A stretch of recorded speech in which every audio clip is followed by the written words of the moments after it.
Did you know?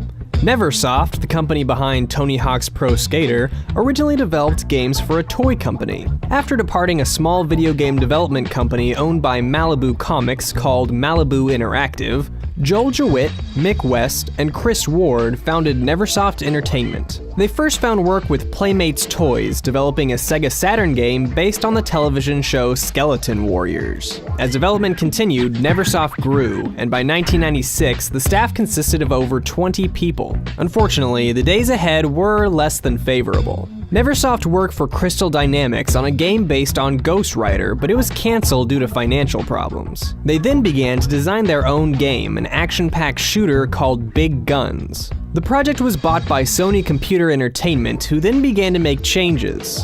Big Guns was renamed to Exodus, and the design was changed from a mech shooter to an action-adventure game featuring a girl who morphed into a cat creature. Sony canceled the game in November of 1997, and Neversoft shrunk down to just 12 employees. In January 2008, Neversoft was nearly out of funds, but was saved by Activision. Activision was looking for someone to develop a game called Apocalypse and saw promise in the Big Guns game engine. Neversoft signed on to design Apocalypse, and Activision also requested Neversoft to develop a prototype of a skateboarding game. Development was mainly focused on creating Apocalypse, but the skateboarding prototypes that were made impressed Activision, and after development on Apocalypse had finished, the 15-man team began working on what would later be named Tony Hawk's Pro Skater. The first person to ride a board in Tony Hawk's Pro Skater was none other than Bruce Willis. Neversoft started development using the same engine they made for Apocalypse, in which Bruce Willis played the main character. His character model was the first to ride around on a board during the early stages of the games. In fact, Bruce Willis was still on the board when they took the game's first demo to Tony Hawk to try and convince him to join the project. In a quote from co-founder Joel Jewitt, he recalls showing Hawk the demo. The first demo, the one we showed to Tony Hawk to get him on board, had Bruce Willis on a skateboard. He was still holding a gun, I think.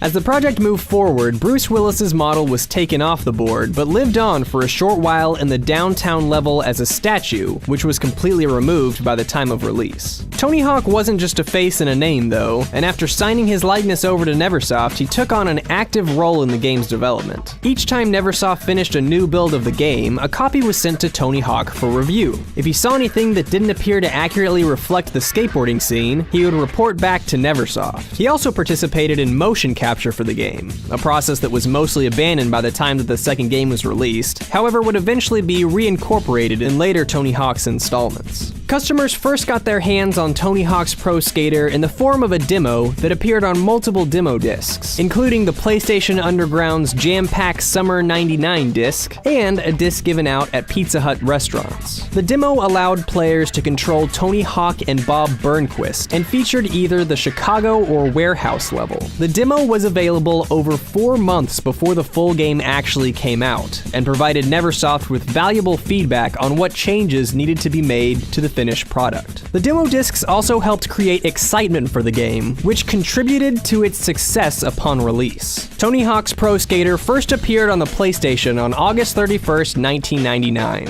In some regions, it was released as Tony Hawk Skateboarding, as the word skater implies ice skating in some countries. It was then ported to the Nintendo 64, Dreamcast, and N-Gage, and an adaptation was released for the Game Boy Color. Not all of the content that was originally intended for Tony Hawk's Pro Skater made it into the game, and not all ports of the game are identical. An early beta version of the game reveals content that was changed or completely removed from the official release. Aesthetic differences between the beta and final release include a change to the splash screen and logo, different fonts on the End Run menu, and that the trick called Fast Plant was originally called Foot Plant. The bonus point items look different as well, appearing as glowing rings in the beta instead of the metallic point icons that appear in the final release. The game's beta also contains 2 levels that were removed completely. The first, a level called Downhill, was a long level without much to do. The objective was to pick up tapes, and although a lot of work appeared to have already been done on the level, it never made it into the final game. The second level, Freeway, was mostly empty. It consisted of part of a highway overpass and not much else. The player could hop off and skate around below the freeway, but it was clear that not much work had been completed on the level, and it was eventually abandoned. Users claiming to have obtained a hacked version of the beta also accessed an area called Test Level.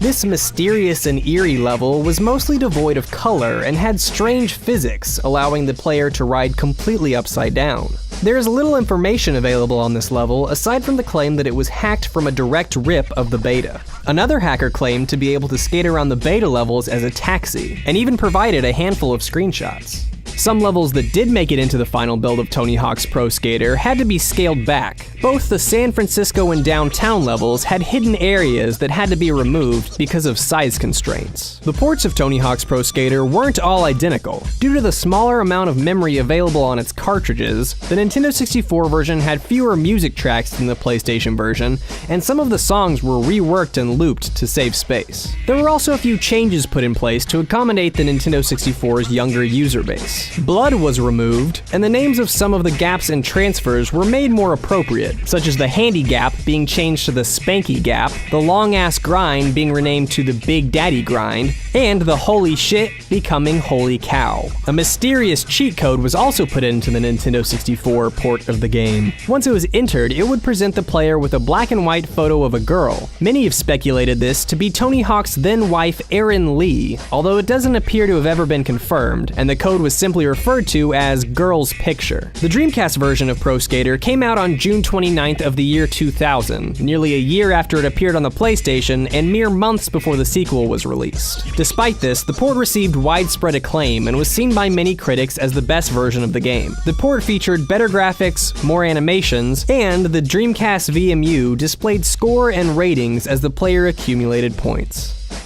That's all for today, but don't forget to subscribe to Did You Know Gaming and follow Did You Know Gaming on Facebook and Twitter. Make sure you also check out didyouknowgaming.com, and if you like this video, check out our other videos as well. And if you're in the mood for more Tony Hawk, you can check out my video on Tony Hawk Ride.